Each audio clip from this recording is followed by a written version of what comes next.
Welcome, TTB community. I am Elliot Shibley, and here with me in perpetuity is the transparent Bob DiMenna. Transparent. Okay. Yeah. You usually say what you're thinking. You don't hold much back. No. Why? Why? What's the point? You might as well just be transparent and let it flow. And they don't It's like it, you move them to the side and you focus on the people that do. That's my yeah, philosophy. yeah. Yeah. It's the best. I think it's the best way of finding real friends. Yeah. Yeah. It doesn't make sense to me to do it any other way and have to deal with fake friends. You know what I mean? But that's, I guess, part of being transparent. Thank Yeah. you. You're welcome. So before we get into the podcast, let's talk about social media first. Instagram and Facebook. That's where we post pictures provided to us by our guests, where you can then correspond with us and the guest, go over the podcast, go over particular questions you had, and just really engage and interact with us.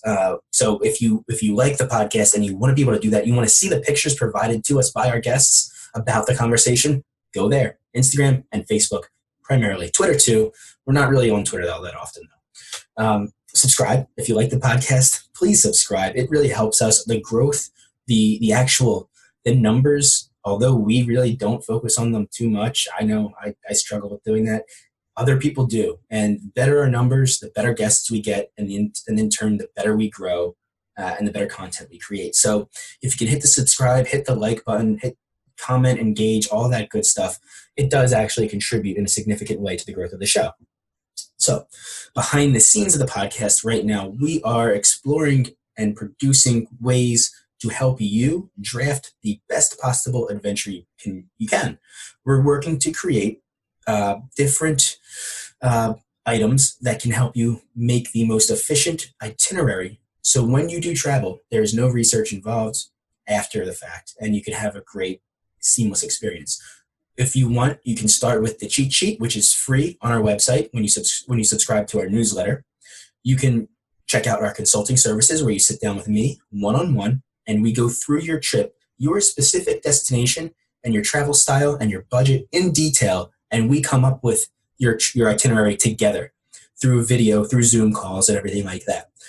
We're working on a 5-part, 15-minute video tutorial that will help you also plan your trip, and then an ebook and a workbook, which kind of tie it all together and make it incredibly easy for you to essentially become your own travel agent and do the work that you would have paid thousands of dollars, for someone else to do for you. You'll now be able to do it on your own with the information we're going to offer you. So check all that out.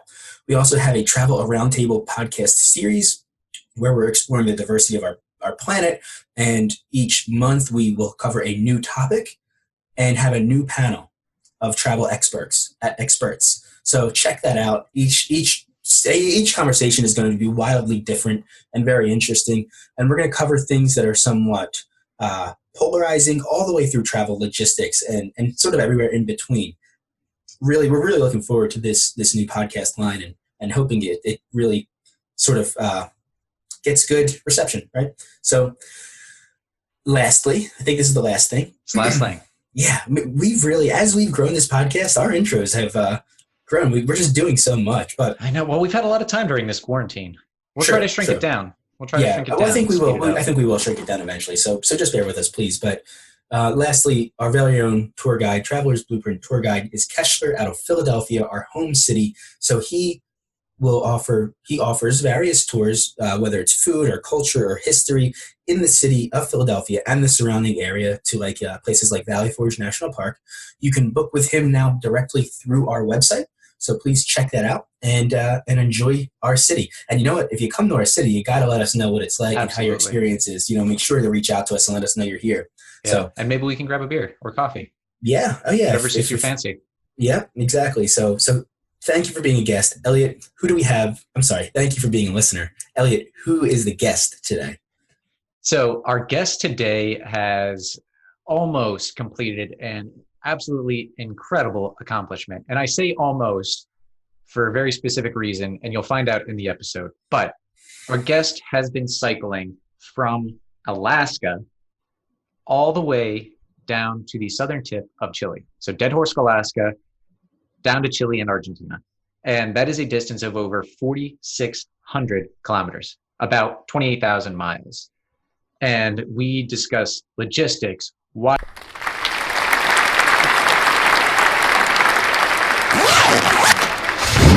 Welcome to the Traveler's Blueprint. Start designing your next adventure.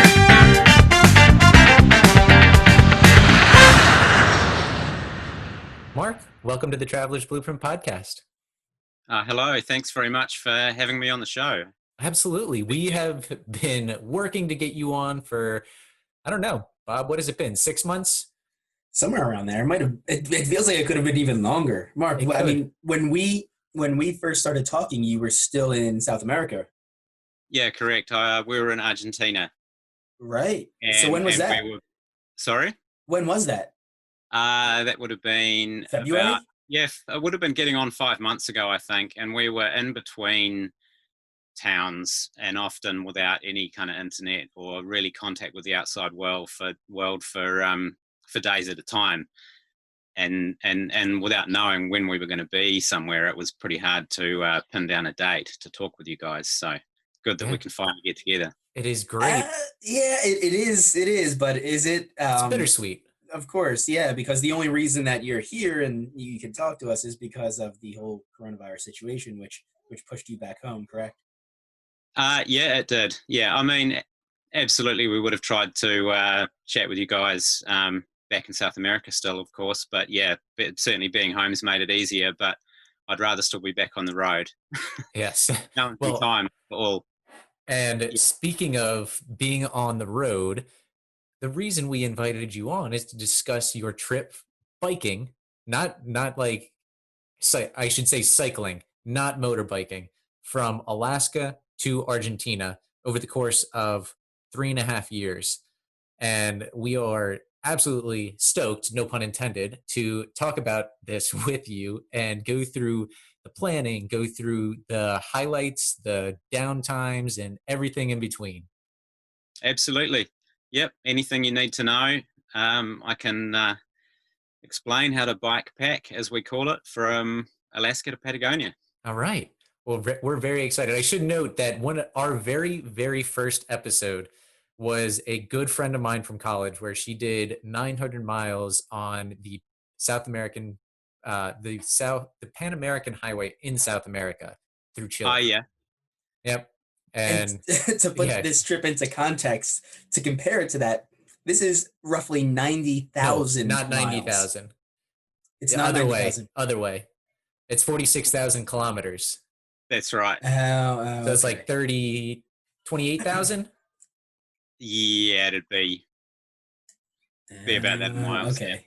Yes. Yeah. Still incredibly, an incredibly large number. Longer than we imagined. Right, Yes. right. And so now we kind of have an idea of the total trip, the starting point and the end point. I want to kind of take a step back, though. When and how did it occur to you, or did you come up with the idea to go on this trip and to do this? Cycling is something that we've always done as a couple. That's myself and my partner, Hannah Black. Been together 29 years. One of our first ever kind of dates, I suppose you could call it, was actually cycling all the way around the North Island of New Zealand. We spent 5 months doing that. I'd previously been on a short 2-week cycle touring trip in the South Island with some friends from school when I was 15, and really loved that experience, and so wanted to take it a bit further. And we thought, what the hell, let's just go and do this and explore. And for many years afterwards, it was something that we always went back to and said, wow, that was such an incredible time when we were on the road with a few other commitments and just discovering New Zealand at the pace of being on a bicycle and on our own terms.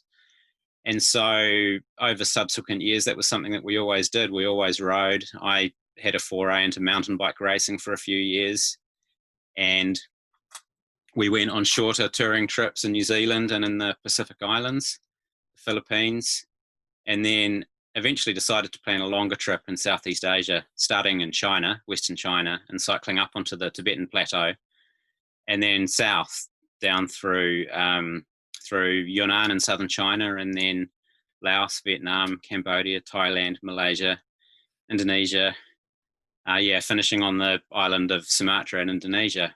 We did that trip in 2011. And we were on the road 9 months, rode 13,000 kilometers, and that was an amazing experience. I mean, I remember setting out on that trip and starting out in China and just thinking, man, we've got all of this stuff coming up in all of these different countries that we're going to go through and so much that we're going to learn. It was a really super exciting time. We got to the end of that trip and we had to come home because we were getting short on funds and we were coming home for a friend's wedding. And we were like, man, if we had the money and the time, we would just continue. So that kind of gave us the confidence to go, okay, well, we could go and do a much longer trip, something more committing, something more remote, explore more with no time constraints. So that was kind of the thing, the experience, I guess, that Southeast Asia trip that gave it. That was the moment the penny dropped and we were like, yeah, we could do this a longer time, because we just both love that lifestyle of being on the road. Wow. Yeah. Yeah. When you started this trip in Asia, did you, or as you were doing it, did you map out every length of it? Did you know the entire route you were going to take, or were there parts that you just kind of wung it? You kind of just went with it as you were doing it. Not at all. I mean, we are planners, but we don't plan down to that sort of detail when you're setting out on a journey of that length. We knew which countries we wanted to go to, but we weren't even sure of exactly which order. And we basically made it up as we went along. So at first we had a route that we wanted to ride in China, which was I think it's called the Highway 316, the Sichuan Tibet Highway, which basically goes all the way across China and then up onto the Tibetan Plateau and into Tibet to Lhasa. We didn't go right to Lhasa because you can't cross the border as a foreigner. You can only cross it if you're Chinese, unless you're on an organized tour.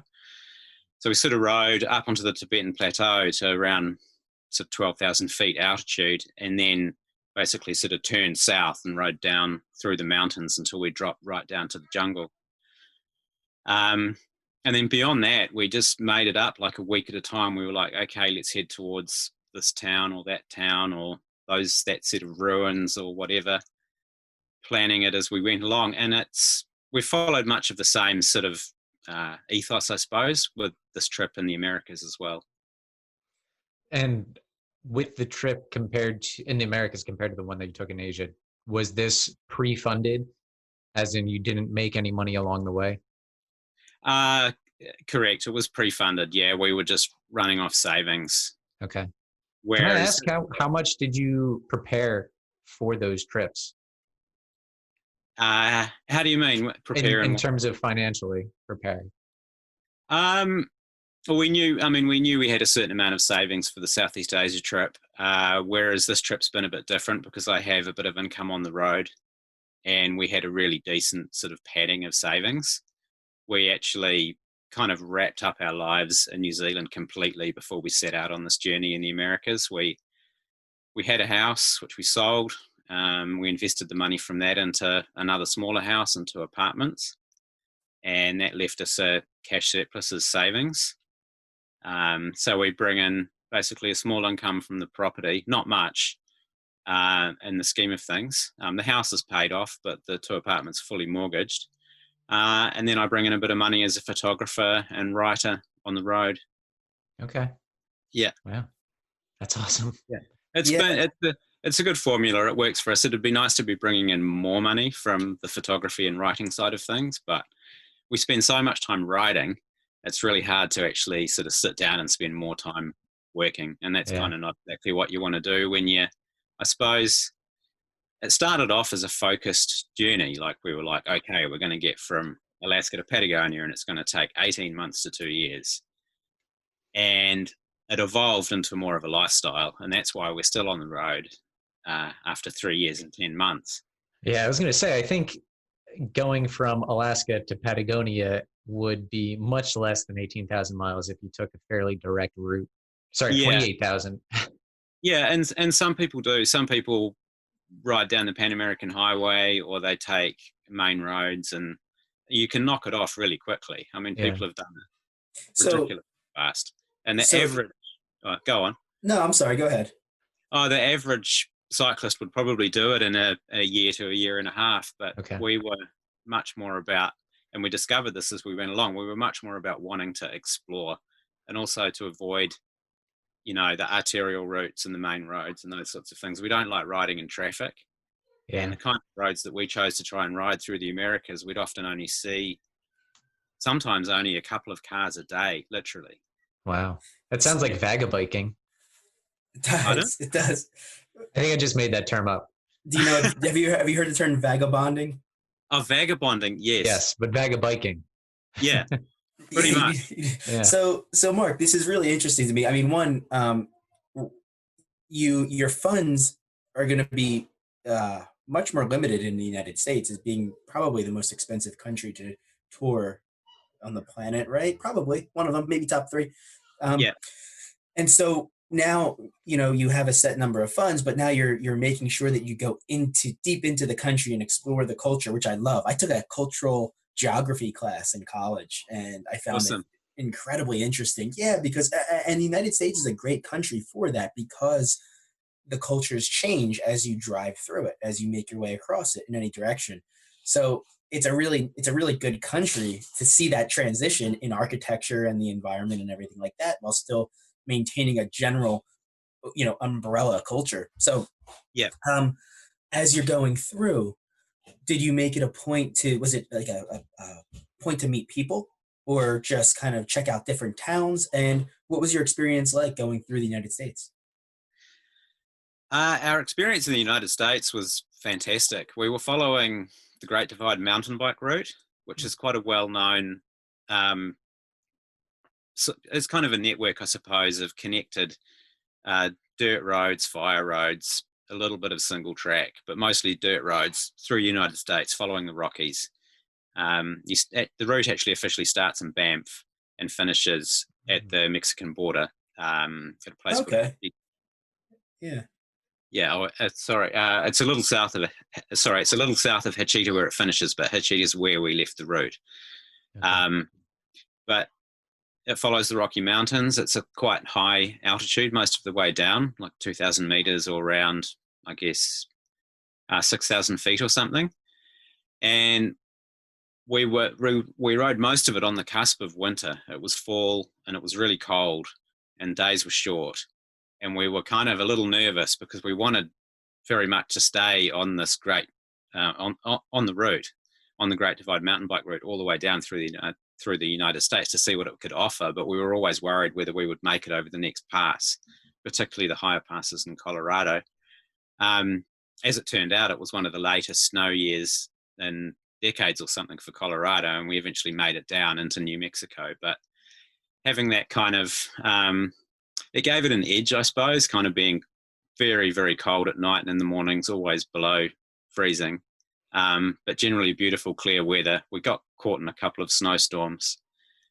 But the route's very classic in the sense that it takes you through a lot of smaller and remoter, I suppose, communities in the United States. So it was really nice to get a picture of what those are all about. Having spent a bit of time in the Western US in general, it was really nice to travel through that area. Yeah, we had a great time. I've been up to a portion of the Great Divide Trail on, I forget the mountain now, but in Colorado. It's ridiculous. And I couldn't imagine. I think it was January or February when I was up there, and it was way. freezing. Oh yeah, I snowmobiled though. So I snowmobiled, and it was still intense. Yeah. So I can imagine being on a bicycle. You're probably really fortunate that there wasn't any heavy snow, because I would assume that if there was a pretty significant snowstorm, you'd have had to come down the mountain at some point and try to go from there. But as far as the towns go, did you go and like meet people? Were they used to people like you coming through that way? It's quite a popular route for people to follow, the Great Divide mountain bike route. So they're used to seeing cyclists. And we had good interactions with people though, the whole way. I mean, in general, almost everybody we've ever met on travels in the United States has been good. They're great people. We had a lot of fun talking to people and meeting locals, but I think overall the memories or the connections and the meetings we had with people further south, like remoter cultures, and and poorer farmers and people in these communities and the Andean communities, they probably stand out more because their societies and their groups of people living in circumstances that are so much different to what we're used to living in. Whereas for us traveling in the United States, although it's different to New Zealand, it's not that different, if you know what I mean. Mm-hmm. So Yeah. it's kind of once we crossed the border and got into Mexico and beyond through Latin America that it became a more powerfully cultural experience, you could say. And your trip was not, you didn't spend the entire time just going from Alaska to southern Chile. Your trip was broken up a few times for different side routes. You ended up going to Cuba for a few weeks to do one of those routes. Can you talk about some of those side excursions? Yeah, like I was saying, I guess at the start we were sort of thinking the journey was going to be quite linear, like we were going to take maybe a certain amount of time and not deviate too much. But the more time we spent on the road, the more we realized we wanted to explore these other places while they were kind of a little close to us, I suppose. And Cuba is a good example of that. We were already in Central America and Cuba's so close. And we were like, we'd always wanted to go there. And we were like, man, we can't resist that. And also it provided a good opportunity to get through the Darien Gap, which is the remote, it's basically the only break in the Pan American Highway between North America and South America, the section between Panama and Northern Colombia, which is a kind of a wild, remote jungle region with a reputation for, crocodile-infested rivers and snakes and swamps and drug traffickers and human traffickers and all that sort of stuff. I mean, people do go through there, but it wasn't an adventure we were quite prepared for at that moment. It's something that's kind of still on the table for us actually now, but so we thought, okay, well, we'll ride to Panama, fly to Cuba, ride the length of Cuba, and then fly from Cuba to Colombia, to Cartagena. And so it was a convenient punctuation, got us across the Darien Gap, gave us another country to add to the list, and Cuba was a fantastic experience. Yeah, real quick, that gap, I didn't realize it was called the Darien Gap. That's it. Yeah, I just found out maybe within the past year that there's no road that connects North America. No, it's just too logistically complicated to put anything through there. Oh. Yeah, so obviously it makes a massive difference to, it's a break in the cultural identity and there's no trade through there. So, right. Yeah, it's kind of like one of the, it's one of not so many kind of wild, untouched places. Yeah, very That's interesting. pretty awesome. I had never heard of that. I always assumed that there was some kind of connection between Colombia and Panama. Just footpaths in the jungle. Wow. Yeah, good luck. Yeah. All right, so now you get to Cuba, and I'm gonna make an assumption that Cubans probably weren't as used to bikers coming to the island for a trip like you were doing. Was that the case, or was that your experience there? Yeah, there's a few people do go riding there, touring, but mostly on the main roads. We were following a route that was published on a website called bikepacking.com, which is kind of like the home for information about remote cycle touring, or what we call bikepacking.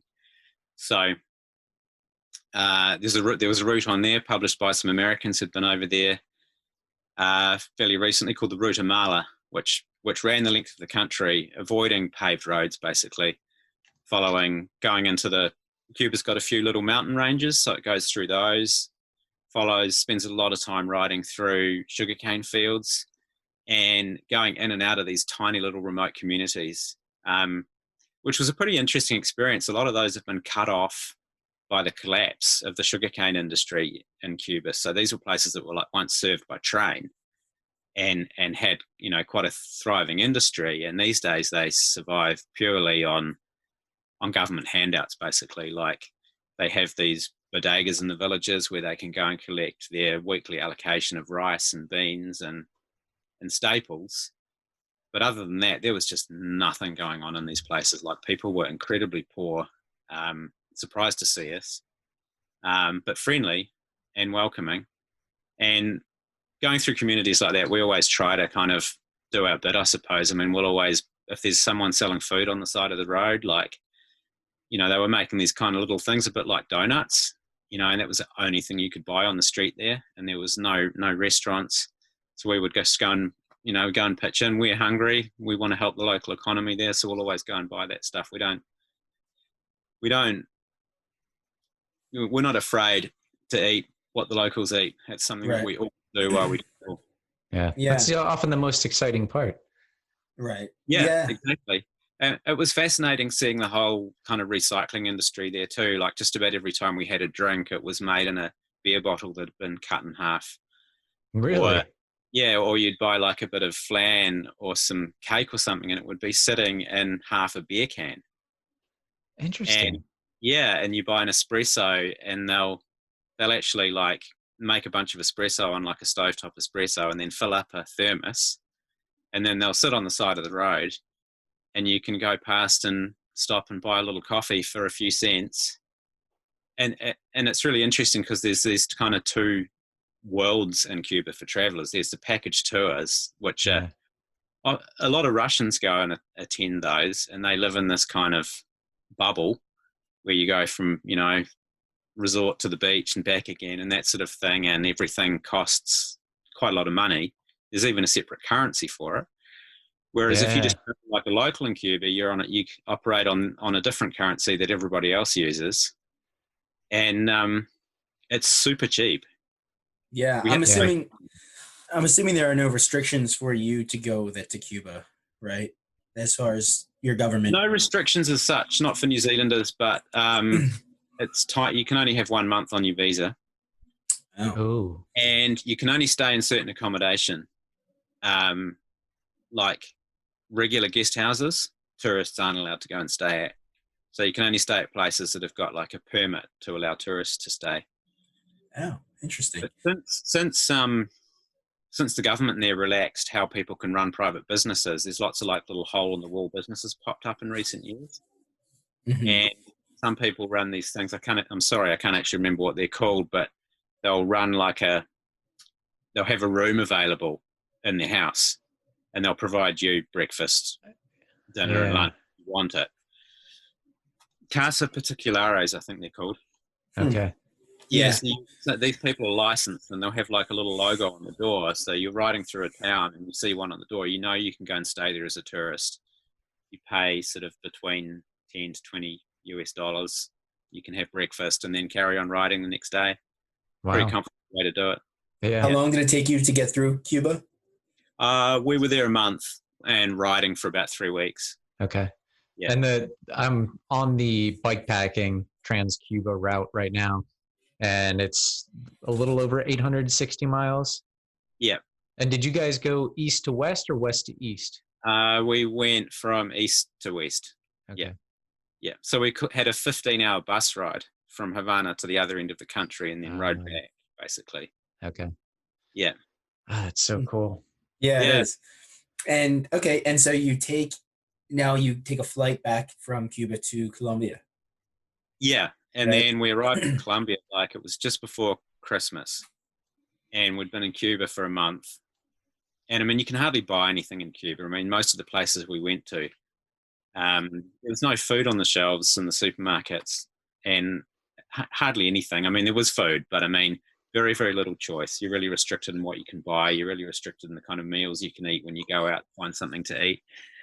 And so we got to Colombia, and it's just like this land of bounty. We're in Cartagena, it's in the tropics in the north, and it was just so much fruit and food and good beer and everything. It was a really nice kind of opening after the time in Cuba. Good introduction to Colombia. Yeah, I bet. Good coffee, right? Yeah. Yeah, and so did you stick to the same plan of staying in rural areas, and did you have a route through Colombia? I mean, I know this isn't actually the case, but in reality, but I know Colombia has a kind of a bad reputation for being maybe somewhat dangerous as far as gangs go, and and tourism and for tourism. So did you take that in stride and just kind of go with it and stick to the rural areas regardless of that reputation? We did, yeah. I mean, we had a slightly bad experience in Colombia right at the very beginning, where we were actually, we were still based in Cartagena. We were there for about 2 or 3 weeks actually, because we were waiting for a parcel with a part for my bike to arrive from the United States. And we decided to ride out to this beach for New Year's. And we were riding from Cartagena. I think we had to ride maybe 50, 60 kilometers. And it was basically the very first bit of road we rode in Colombia. And we're riding along the road, and these two guys on a motorcycle came up beside us and swiped Hannah's mobile phone off a handlebar. At that stage, we used to quite often have our phones on our handlebars for navigation. Mm-hmm. And these two guys were so bold, they'd already ridden past us and cased us out. And then they stopped on the side of the road ahead of us and pretended there was something wrong on the motorbike while we rode past them. And then they came up behind us, and they waited until Hannah was behind me so that I wouldn't see what was happening. And the guy that was on the back of the motorbike just reached out and grabbed the phone off her bike and took off, like while we were both moving. Wow. Gone so fast, and they just took off down the road. And we were like, damn, that's actually the only time that we had a negative confrontation with anybody the whole time we were on the road. Wow. Yeah. And that could have happened anywhere. That could have happened in the United States just Yeah, as easily totally. as it happened in Colombia. So Yeah. it's nothing bad on Colombia. And I don't want to, I kind of regret saying what I just said about it having a bad reputation, because we talk to people who organize tours there, and I don't think it's really the case overall. It's a great country to visit, and you should go if you can. There's a lot of bad press out there, I suppose. You know, you hear terrible things about Mexico, Colombia, Central America in particular. Right. We had no bad experiences in those countries. People we met were as friendly and helpful and generous and considerate as anywhere. And I suppose it was a takeout from the whole journey overall, really, was that people are generally good. I think we're pre-programmed to be nice to one another and considerate and empathetic and to look after each other, and that really shone. I mean, other cyclists on the road don't have such, you could call it luck, I don't know, or maybe it's the vibe you put out, but you know, not everyone has totally positive experiences, but we certainly have. I mean, we've spent 9 months in total traveling in Mexico without a problem. We had no problems in Central America. We've talked to close to 100 travelers around the world, and that is a common theme. I don't know how many times we've heard that, right, Elliot? How many times has someone said, you know, people are just good. People are generally good and genuinely good. And so it's nice to hear it, you know, once again. It doesn't get old hearing that. So No, not at all. I mean, the only other bad experience we had was in Peru and Juarez, and our hotel room was broken into, possibly even by the hotel staff. We're not sure. And they took Hannah's camera, which had some photographs on it that we hadn't uploaded to the laptop yet, and a couple of other little bits and pieces like our Leatherman. And they took things that we wouldn't notice straight away. Like they could have taken my camera lenses and the laptop if they'd helped themselves to everything in the room. And so we're pretty lucky, really, overall. And that's the only burglary we had. Yeah.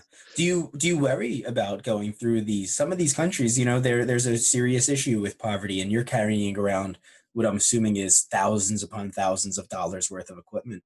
Is it a concern putting that away every night? And I'm assuming you slept in tents too at points. Oh yeah, I mean, the majority of our nights would have been in the tent, for sure. But it's not something we worry about. It's something that we think about and we take, I don't know, sensible precautions, I suppose. But it's not something you can worry about day to day. I mean, at the end of the day, we've got travel insurance. You know, if a lens is stolen, it's replaceable. It's not that big a deal. The photographs are more important. I'm a photographer by trade. Hannah's a really enthusiastic photographer too. And my ongoing project with the cycle journey is to publish a book at the end of it. So, you know, my photographs are my assets. And if I lose those, that's a big problem. Yeah. So we have things on 2 separate hard drives with us on the road. Hannah has one and I have the other one. And sometimes we've sent things ahead, like to lighten up for certain sections of trail and that sort of thing. But I always keep one of those drives with me. And we also have everything backed up as JPEGs in the cloud, and periodically send a hard drive home with stuff on it too. So that stuff's all pretty well backed up. So Sounds like it. Yeah. yeah, so Sounds we like there's a good system. It's just we sleep peacefully. Put it Yeah. that way. So from Colombia, you then headed south through Ecuador into Peru, right? Yeah, Ecuador, Peru, Bolivia, Chile, Oh Argentina. yeah. I saw that you stopped in Bolivia for 3 months. Yeah, that's the maximum on the visa. Yeah, Okay. we spent as much time as we could in a lot of these countries. I mean, Mexico, we were there 5 months, I think. Cuba was sorry, not Cuba. Colombia was 4 or 5 months. Peru, we ended up being there a year. We were having Yeah. such a good time. It's such a good country to bikepack and tour around. It's And got so great much to food. offer. Yeah. Oh yeah, so much. Yeah, it's a really cool way of doing it, because when I first came upon you and your trip, I immediately just thought, you just went from point A to point B, and that's what you did, and that's what, everything is going to be revolving around. But you actually, you traveled extensively. Really, what you did is you traveled extensively by means of bike, right? Which Yeah. one took priority for you? Was it seeing these countries or making the bike trip? Well, I suppose you mean in terms of the overall focus on the thing. Like, did it become more important to explore than to be saying, Right. "Hey, we rode from Alaska to Patagonia"? It definitely became more important to explore. Okay. Yeah. I Yeah. mean, it's a cliche, but they say the journey is the destination, and it's totally true, at least in our case. Originally, I mean, at the beginning, we were focused on that end goal, but after we'd been on the road a few months, we added another year to the whole script. We were like, we're going a little too fast, and we're not getting to spend some extra time in these interesting towns or these interesting places. So and we're lucky that we're in a position where we don't have any children, we don't have any commitments. There was nothing to stop us adding more time. So we added a year, and then we ended up adding another year. And then we were on the cusp of adding even more time when we had to come home because of COVID. Yeah. So, Right. yeah. So how far had you gone before March 2020 when COVID kind of really took hold? You mean in distance, or where were we? Where were you, and in distance? I guess we'd done around 43,000 kilometers, maybe something like that. Okay. And I remember we were in Argentina, and we just had a couple of friends from New Zealand come out and ride with us for a couple of weeks. And we were in a city called Mendoza. And we stopped there for a week so I could do a bit of work, do a bit of writing, and catch up on the blog and that sort of stuff. And it was starting to kind of be a bit more present in the media. And I remember as our friends were going home, Hannah and I were sort of talking about how we wouldn't want to be going through certain international airports at that moment. So it was already something that we were kind of cognizant of and starting to think about a little bit. But at that time, Latin America was untouched by the virus as far as we knew. And it seemed so far away from what was starting to develop. And, Wuhan was on lockdown, and I think it was just starting to really, take a grip in Italy, in northern Italy. But otherwise, we felt so far away from it. So as a quick aside, did you have any Malbec while you were in Mendoza? Of course. Because that is one of my favorite regions for wine in the world. I love Malbec. The wine there was fantastic, and it really was a kind of we'd spent a lot of time at high altitude and in remote desert regions before we got to Mendoza, and so kind of rolled into the city, and there were trees and food and shops and heaps of people, and in fact an amazing food and culinary culture there. So many good restaurants, and kind of affordable too, even for us. So we had a really nice time there. It was a good break from the arid, high altitude energy kind of sapping places that we'd been in for so long, since we'd really been in Peru. Right. And from Argentina, prior to reaching Argentina, you had kind of skipped ahead a little bit and done a segment. And then once you get back to Chile, whenever COVID passes, and you'll actually finish the route and close the gap. Yeah, that's right. So we basically crossed back over the Andes from Mendoza across to Santiago, following like these little horse tracks. It was an amazing experience in itself. A really great journey for a week, crossing remote Andes, high altitude again, and fantastic single track riding. Really good little adventure, that one. We arrived in Santiago, and we knew that Patagonia is kind of time, that which is the southernmost part of Chile and Argentina, is kind of time critical in terms of getting through there before winter. And as a photographer, I wanted to be there during the optimum season to shoot, during autumn, basically, when the trees turn a really nice color and it's a bit quieter. It's colder, but it's a really nice time of the year to be there.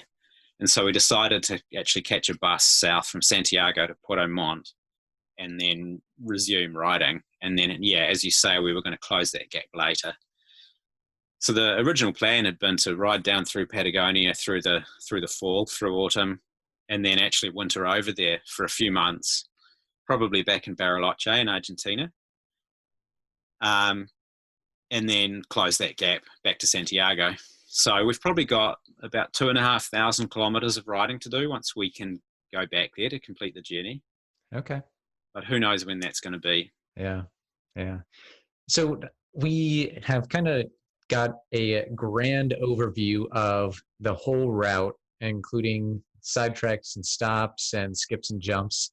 And now I really want to get into a little bit of the logistics of it, talking about your bike, the repairs that you had to make, any kind of food you brought, gear, all of this stuff that people kind of don't think about outside of the actual act of biking, but Yep. what is, every part of your day. Sure, go ahead. Yeah, I mean, they're questions people often have. So, and Yeah. it can fill in the blanks. It can help people think about planning their own trip. And Yeah. Well, I guess first question is kind of what Bob already asked. It sounds like you spent a lot of time sleeping in tents. yep, How much weight did you carry on any given day on your bikes? I couldn't even tell you off the top of my head our overall load on the bike, actually, but our ethos is to carry as little as possible. If you're running a light load on the bike, then you're more agile. It opens up more options. If you're riding a heavy bike with all this gear and bells and whistles and the kitchen sink and all that sort of thing, it reduces your options in terms of where you can choose to go. And you tend to have to stick to, say, good quality gravel roads or paved highways. Okay. We wanted to be able to ride single track, 4-wheel drive tracks, sometimes no track at all, and just go cross country. Okay. Yeah. The bike that you have in your photos are quite burly, to say the least. Yeah, they are burly. Yeah. They're kind of specialist for purpose. So, Not built for speed. Sorry, go ahead. Not built for speed. Not well. They're light. The frames are light. Yeah, they're built for. They're pretty versatile. So if you run like lighter wheels on them, then they're super fast bikes. Okay. Otso Vortex. It's a fully carbon frame, super stiff in terms of being able to cope with the load and being efficient when you're hill climbing. But carbon has got certain benefits in terms of being able to absorb a bit of road shock and being really comfortable. So I can go on a bit more about how we set the bikes up, but yeah, being light is for us was the most important thing. So the bare minimum of clothing, the bare minimum of food, only as much as we needed for any given period of time until we could get to the next resupply. And did you cook often on like a little pilot stove? The journey kind of had some different phases, I suppose. Like when we started out in Alaska, all the way down through the United States, or through Canada and the United States, we were mostly cooking, mostly camping. And then in Mexico and Central America, and to some extent Colombia, we were more often staying in, guest houses, cheap little local hotels, or asking people if we could just camp somewhere. And that was because of the reputation those countries have. We were a little more cautious about where we about camping and where we chose to camp. So it's kind of, you want to do it. And also those countries are so developed in terms of agriculture, and they're more populated. So it's harder to find quiet places. But then once you get into Ecuador, Peru, Bolivia, Chile, and Argentina, they're bigger countries, and they're much more sparsely populated, and there's no fences or anything. So it's much, much easier to go and wild camp. So that's what we did most of the time in those countries, and that also included cooking for ourselves, just on a very basic stove setup. Yeah. When you say wild camp too, I really, if for everybody listening to this, they have to go to your website to put this trip into context, because your photos are beautiful. You did a great job. Oh my God, yeah. Experience. And it's some of these pictures, you're just so isolated. You're in the middle of nowhere, as whatever to the definition. It's really, you did a great job of kind of bringing the viewer along on this trip. Thank you. I appreciate that. Yeah, I mean, one of the times I'm happiest is when I'm standing, on a pass or a ridge line or a mountain somewhere, and there's nothing else man-made visible. Yeah. That's That's got to feel so cool. Kind of drive to be in, and it's a kind of an angle or style with my photography too, is to try and present the world in the most natural way that I can. And they're the kind of places we like to try and seek out on the bicycle. As far as the night sky goes, have you ever had a darker night sky than you did in maybe Argentina or anywhere in South America? There's actually some, what are they called? There's some reserves for that sort designated of thing. Dark sky. Dark sky yeah. reserves. That's right. So places where there's a minimum of light pollution, so you get optimum clarity in the night sky. Yeah, Argentina was remarkable for that, because we spent so much time at high altitude there, up on the Puna de Atacama, which is the high volcanic region that straddles the Andes between the two countries. So we were often at an average elevation around sort of between 10 and 12,000 feet. And so you're high, so the air clarity is incredible, and there's no light pollution at all. So the sky looked mind-blowing. Yeah.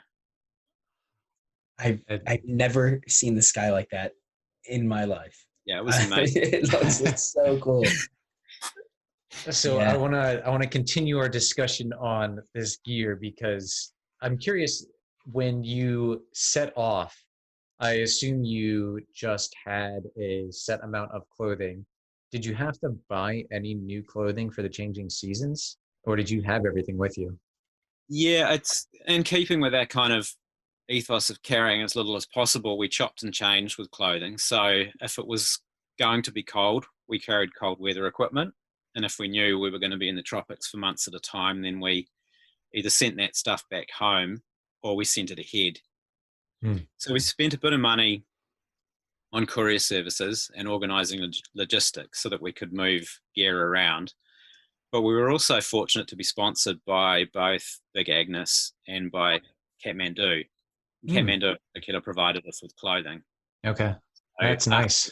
After we'd finished our journey through the tropics, but when we got to Colombia, we were able to pick up some down jackets and rainwear and that sort of warm gloves and so on from Kathmandu, which got us through the Andes. Yeah, but I mean, we started off up in Alaska on the 6th of June, 2016, which is midsummer. But it was below freeze. The average temperature was -3 Celsius. So it's in the pretty summer. Yeah. So we had burly winter weight down jackets and big gloves and, equipment for full, Arctic storms, basically. Yeah. And that was one of the most exposed places that we rode on the journey. And how about bathroom situation? You mean personal hygiene or The whole thing, yeah. The world is his toilet. we would carry like a little sliver of soap and no deodorants or anything. I mean, we carry a toothbrush, toothpaste. Again, the bare minimum. I mean, in fact, we'd even cut our toothbrush handles off. so that it would pack more easily. Not All to right. save weight. We're not quite that crazy, but Yeah. just so it packs more easily on the bike. Yeah. Yeah. All of that stuff is a bare minimum. You don't really need it. I mean, the body actually starts to kind of equalize. If you don't wash for a week, you know, you don't actually get that smelly. It's the clothes that get a bit smelly. So we tend to try and wear merino rather than anything synthetic, because you can Okay. wear that for. I mean, the longest I've worn a merino top without washing was probably 3 weeks. Wow. Yeah, and that's not because I mean, I could have washed it if I wanted to, but water was at a absolute minimum, and that's how long we were between towns. So Mm. Wow. yeah. Did you ever wash in a natural body of water? Oh yeah, Yeah. lake, rivers, for Mhm. sure. Not as much as you'd maybe imagine, because most of the time it's so cold. But those times, like I remember in Canada, coming through there in the summer, you know, just about every night we'd camp by a lake and jump in a lake at the end of the day. That was fantastic. Yeah. Yeah, and a little bit in South America, but Patagonia was good for that too. Okay. And when you guys tracked your whole trip via GPS, and you were looking at maps as you were going, did you have like a portable charger or a solar charger? Or did you only charge up at towns? Yeah, we record every single day on a Garmin GPS that we ride, so that we can have the exact route that we've ridden to share with other people, because we document the journey as we go. Like if we ride a particularly cool section for a week or just a couple of days, then we'll actually write that up and put it on Ride with GPS with links on our website, Okay. so people can actually download the track, and it's annotated with little waypoints and bits of information for people, so they can find out where to get water or where to camp and that kind of thing. Oh, that's very cool. So we have that stuff available on the site. And sorry, can you bring me back to the original question? The where do you charge? So where do we charge? So yeah, so we navigate as we go with apps on the phone and following tracks sometimes on the Garmin, and we use a 2,000 or 20,000 milliamp power bank, sometimes a 10,000 to recharge, Okay. to keep the phones charged basically, and I can use that as backup charging for the camera. Okay. But I mean, if we're in a town, we'll just get everything plugged in. And I mean, we spent nights in towns probably a little more often than you'd imagine. I mean, there were sections where we were without electricity for a long period of time, a week, 2 weeks, 3 weeks. But often we'd be, passing through a town and maybe staying in a town to resupply every, 3 days, say 3-4 days. So if you carry a power bank, then that'll get you through that, and then it's easy enough to get everything charged back up. Okay. Did you have any? We Go didn't ahead. use panels, but some people do. Yeah. Yeah. And it seems like there's a lot of portable chargers available now, like that can harness, like you just hook it up and the wind will charge a power bank, or you can throw it in a river and that'll charge up a power bank. Yeah, I have heard of that, but we haven't tried it. But They seem really we're a interesting. little wary of kind of gadgets, I guess. Like a thing with a power bank is it's super simple. It's hard to break. They don't really go wrong. Yeah. Yeah. Very true. Uh, Speaking of water, did you have any issues finding clean water or access to clean water along your trip? Depending on which country you're in, it can be a bigger consideration than others. I mean, in tropical areas, it rains a lot, so there tends to be stream water and that sort of thing. Rivers are often pretty dodgy because poorer communities tend to put a lot of their refuse or their sewage in the river. Mm. So a lot of the time the river's brown and filthy and you don't want to drink it, but side streams can be okay, but we would always treat it with a SteriPen, Okay. which is ultraviolet light, and you can treat a 1 litre bottle of water in 90 seconds. So we would just treat it on demand. So we would maybe we call it zapping. We'd zap 2 bottles, carry them with us, and then when we get to another water supply, we'd fill up again and then zap them as we needed them. Okay. But then there were other times, like on the Puna de Atacama in Argentina, where there would be no water for 3 days. So we would carry up to 13 litres of water each on the bike. Whoa. How would you know that you weren't going to encounter water for 3 days? Did you just map it out and? We it's a mixture of things on that route in particular, which is called the Ruta de los Seis Miles. It had been pioneered by another bikepacker a year or so earlier, and he'd done a huge amount of research, but he basically had to ride into the region and find out for himself whether there were places where you could get water, because so much of the water in there is saline. It's high altitude, there's volcanoes everywhere, heaps of different minerals. And so the water is often just in little springs or little pools. But we had good notes from him, which are included on his GPX track, about where we could get this water. But he went in there with pretty bad intel and just a rough idea of where he might be able to encounter these water sources. And some people had told him that some water was okay that turned out to not be. He just about died after spending a couple of days in his tent, with no energy to move. He was lucky that a very small community of people, like a woman and her two sons who live over in the next valley, happened to be driving past, and they saw him and helped him out. But Wow. he might not have Wow. lived that story. Yeah, so we were lucky to have his information to ride through there. Yeah. I was actually going to ask you if you encountered anything like that with water, because I know, it's a possibility. We had some surprises, I guess, but nothing life-threatening. And because water is such a crucial, consideration all of the time, we always plan ahead. So when we were planning our own routes, which consists of basically sitting down we use an online service, Ride with GPS, because you can look at the places where you want to go, say over the coming week, and find the remotest route that you want to take to try and get between them. Okay. And then you can use different maps as underlays while you're planning these routes. So you can use Google Maps information, or you can use OpenStreetMaps, where you can look at satellite maps and plan these routes, and you can identify water sources often on the ground. Like you can see where there's sizable pools like tarns or lakes or streams. And so I'll actually plan ahead and write little notes in a GPS file as I go, and then we'll have that with us on the road that we can look at on the phone and go, okay, well, I put a note here that there's maybe going to be some water over in the next valley. Mm-hmm. And so you kind of have a rough idea.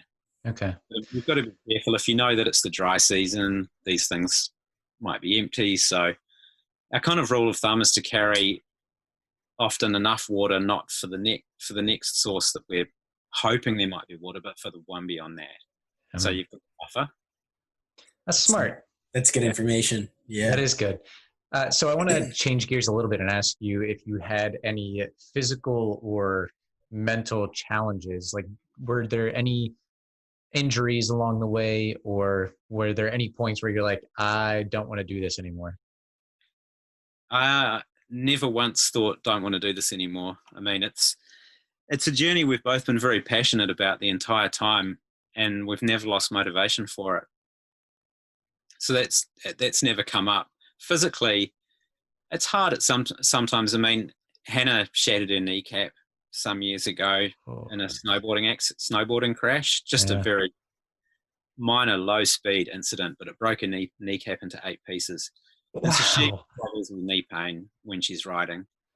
She was told at the time when that happened that it was going to be a life-changing injury, and it has been for her. But I mean, she's since gone on to climb mountains and do these crazy long cycling journeys, and it's just something that she is able to manage. And cycling is better for her than hiking. It's less painful.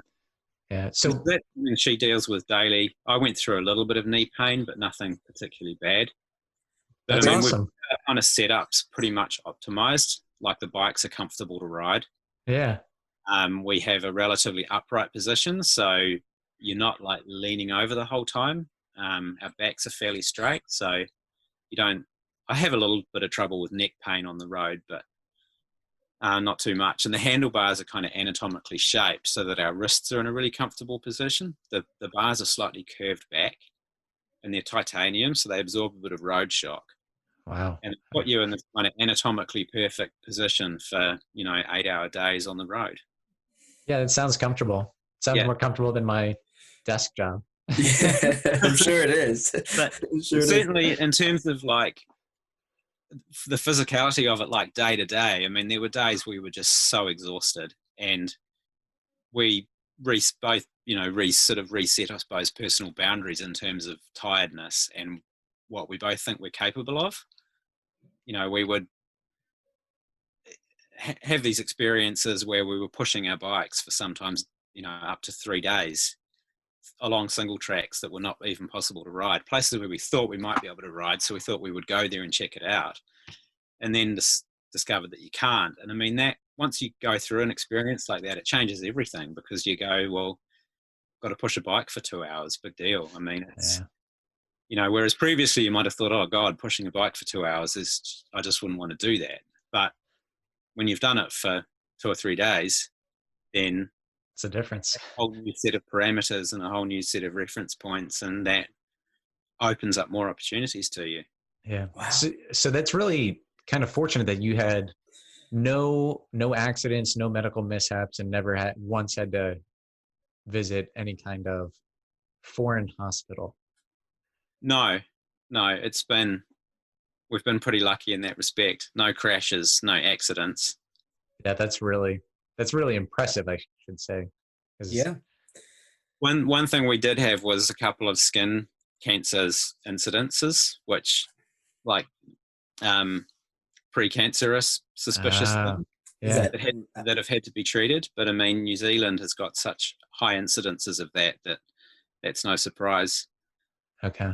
That required a couple of hospital visits. But I mean, other than that, apart from kind of really bad gastro issues in the tropic, Yeah. we pretty much spared, any serious health issues on the road.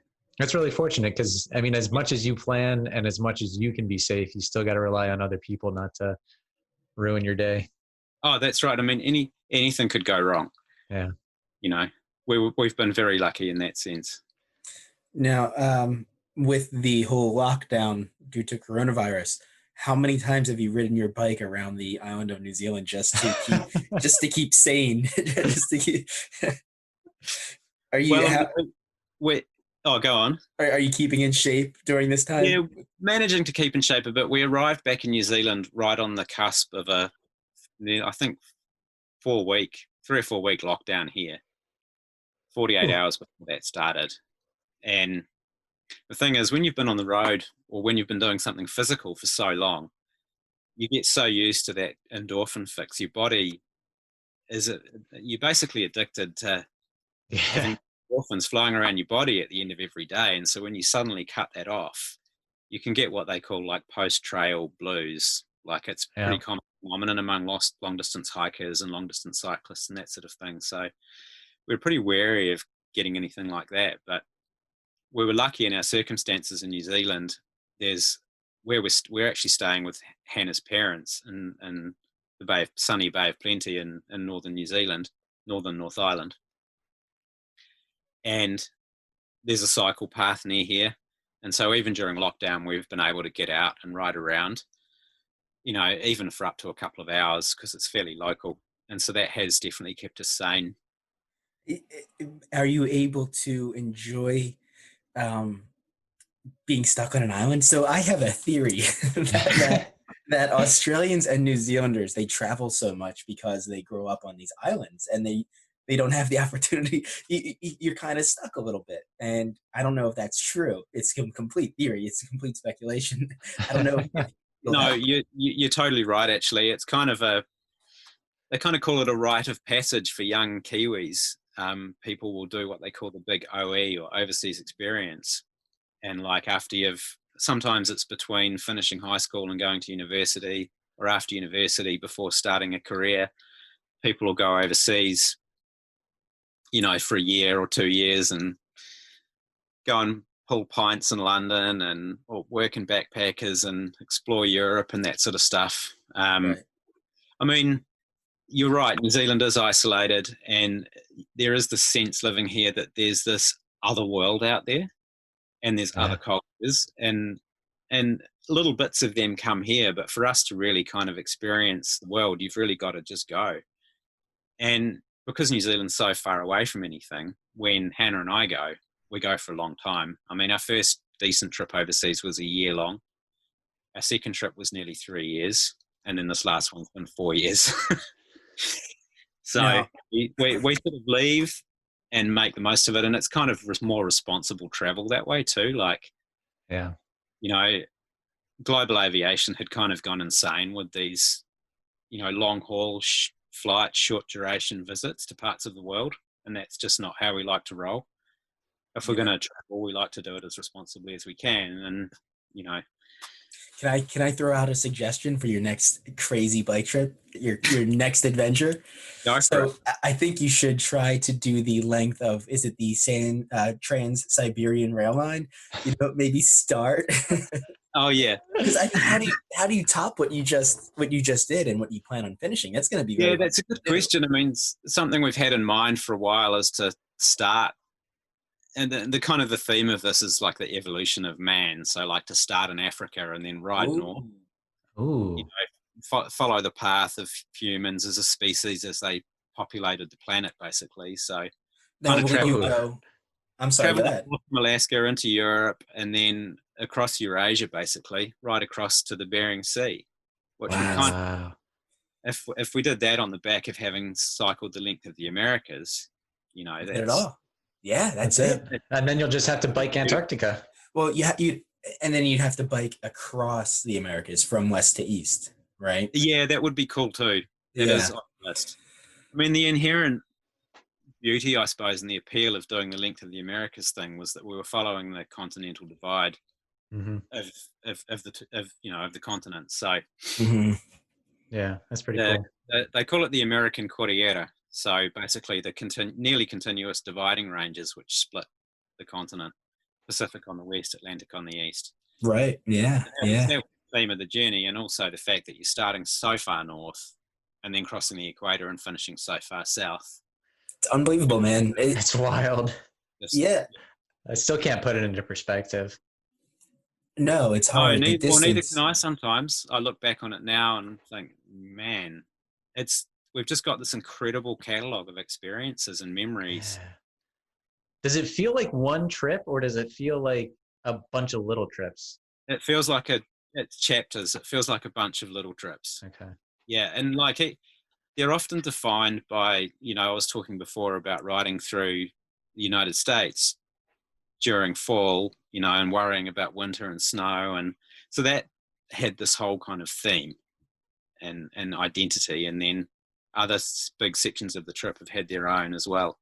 Mexico was this incredible journey because for much of it, we totally made up our own route. We didn't follow anything else that we'd found online or downloaded, except for the Baja Peninsula. We followed the Baja Divide bikepacking route, but the whole rest of Mexico, we planned that as we went step by step. And that was an incredible experience by itself that you could write a book about. And it gave us the confidence, I suppose, for how we carried out a lot of the rest of the journey in terms of planning to ride into these remote sections where we had no information about the people, the towns, or the road conditions or anything like that. Now, I do want to get into your book, but we've talked about two of the bad incidents, but I want to talk about at least one highlight of your trip that you can pinpoint.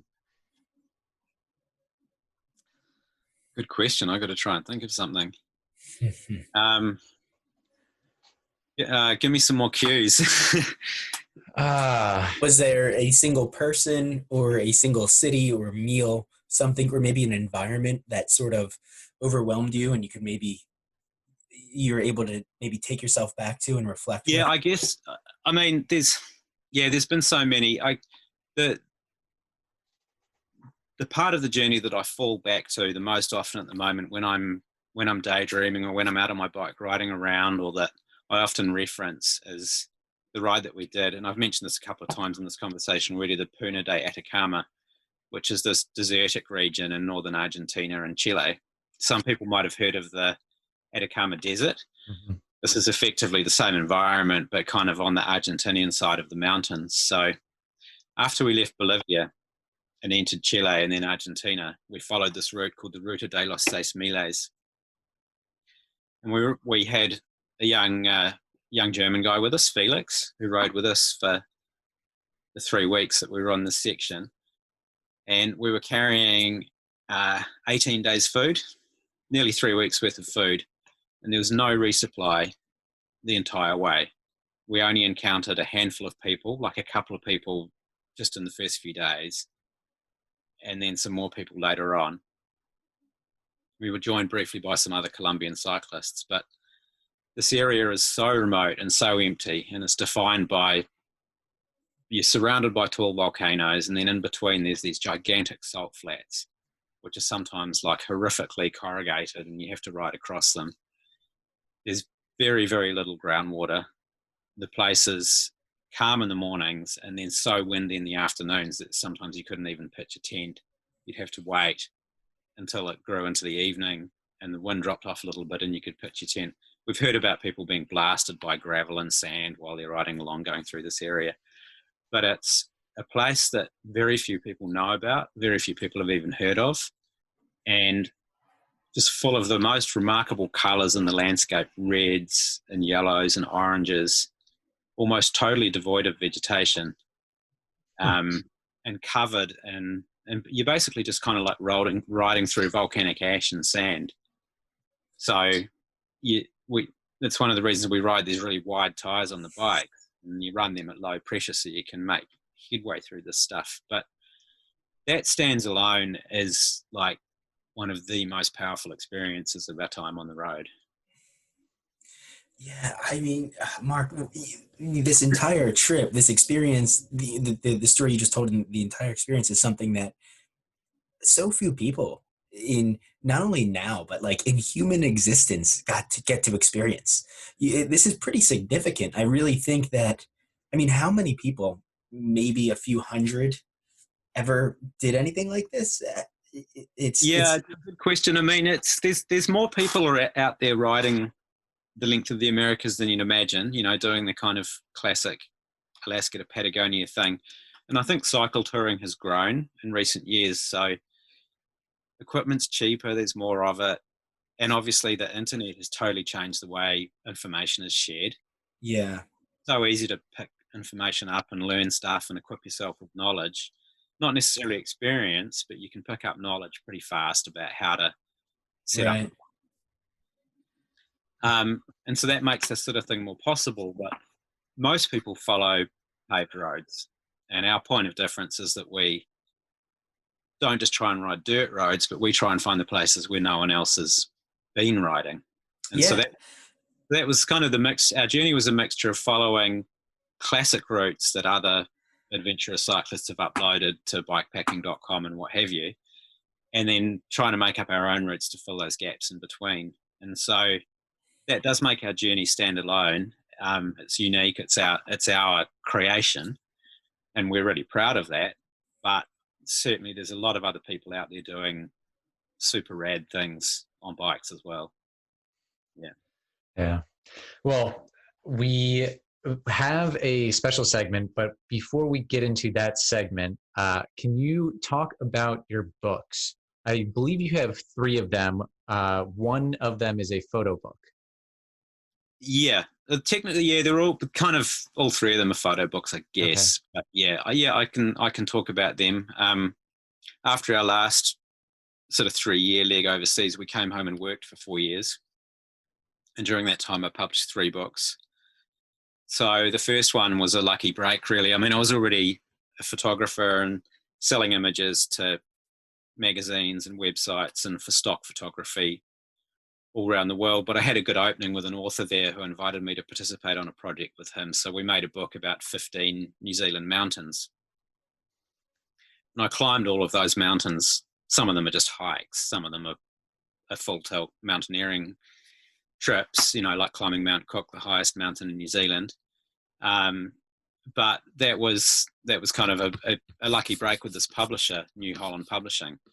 And so I followed on from that with a second book, which was called Te Araroa, Hiking New Zealand's 3,000 kilometre Trail. and I actually pitched to the publisher about the idea for this book and said, look, I want to walk the length of New Zealand following our national trail called the Te Araroa Trail, which is kind of like the New Zealand version of the Appalachian Trail or the PCT.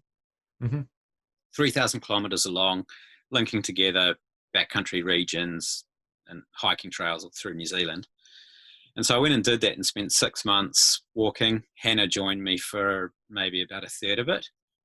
But so much time on my own in the wilderness in New Zealand and really seeing our country on its own terms was a remarkable experience. I loved it. It's one of the absolute best things I've ever done. And with me on the trail, I had all my photography equipment, 4 different lenses, my camera body, a pile of spare batteries. And I just photographed the trail. Like, the book is basically like a large format landscape photography book of New Zealand landscape images from the corridor of the trail. So expressing what you see if you walk the country from top to bottom. And that's the project I've been the proudest of, and the one that's sold the best, and the one that's kind of resonated with people the most. So a very satisfying project. I'll be sure to pick up a copy of that. Like I mentioned in an email to you, that was the country that Elliot and we had scheduled for 2021. I don't know if it's going to happen now. Yeah, you mentioned that, man. I hope you can make it over here, and please get in touch. Absolutely, man. I mean, that's the whole purpose of going to New Zealand. I mean, not the whole purpose, but a majority of our time we want to spend in the wilderness, hiking and exploring New Zealand for its natural beauty. And so your book sounds like the perfect way to research that and learn about it. And so we'll pick up a copy of it, but I don't know. Cool. I hope we can come. So I guess we'll see what happens. And if you're there still, obviously we should meet up, please get in touch. I'd love to be able to share a bit of local knowledge and, man, even host you if we have the opportunity, for sure. Oh, that'd be great. Yeah. All right. Bob, you ready for the rapid fire questions? I'm ready. So, Mark, we've been doing this new bit. It is 12 questions, and we are going to alternate asking you them. If you can answer as openly and as quickly as you can, that is the intent. All right? I'll do my best. All right. Bob, you want to get it started? Sure, I can get it started. All right, Mark. What is the first word that comes to your mind when you hear the word travel? Bicycles. What home comfort do you miss the most while traveling? Oh, boy. Espresso. If you could swim in any liquid, what would it be? Honey. Ooh, that'd be hard. That might be tough. That'd be sweet. Pick 2 animals that you would want to see fight. Oh, boy. Oh, no, that's a hard one. I don't know, a crocodile and anaconda. Oh, that'd be a good one. That would be a good one. Would you rather drink wine or coffee for the rest of your life? Oh, no. Wine in moderation. Whew. All right. Can you say hello in your favorite language? My favorite language. I can say hello in English. I can say hello in Spanish. Hola. There you go. If you could travel in the world with anyone living or dead, who would it be? Hannah. Good answer. What is one item remaining on your bucket list? Oh, boy. Well, I already referred to one, cycling across out of Africa and across Eurasia, but oh, boy. I'd really like to go and ride the Annapurna Trail in the Himalayas. It's traditionally a biking trail, but it's also something you can go and do as a bikepacking ride. So, yeah. I have to look into that. Who is your biggest celebrity crush? Oh, man. Nothing springs to mind. I kind of don't follow that universe. That's okay. That is all right. If you were stuck in one city for the rest of your life, which city would you choose? One city for the rest of my life. New Zealand is home. Christchurch is my favourite city in New Zealand for having access to the outdoors. I'd have to say Christchurch. All right. If you owned a yacht, what would you name it?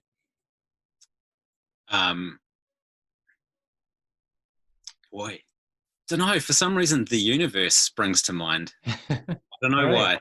I All like right. it. I like it too. All right. And the most important question of them all, who is your favorite Traveler's Blueprint podcast host? Oh boy, that's a tough one. It is You very guys tough. did a good job. Thank you. Thank you. No, I have to split that award equally. All right. All right. Yeah, We'll take share it. We'll share it. Yeah. All right. Before we get off, why don't you give a shout out to your social media handles, your website, where people can check out your photography, basically connect with you. Oh, sure. Thanks for the opportunity to do that. My website is hilux.co.nz. That's higlux.co.nz. You can find us on Instagram at Hilux Photo and Being Hannah. All I right. highly recommend, if you're listening to this, to follow those social media handles, to go to the website, because it'll put this conversation into context in a really beautiful way. So Yeah. Yeah, if anyone wants more information, please go and check out our website, hilux.co.nz. You can find a lot of bikepacking routes, information about getting set up for bikepacking, and a ton of stories about our journeys, as well as our links to Instagram. Wonderful. Thank you so Yeah. much. thank you so much, Mark. Glad we finally got the opportunity to do Thank this. you so much. I've really enjoyed being on the show. It's good to talk to you guys. Thank you very much.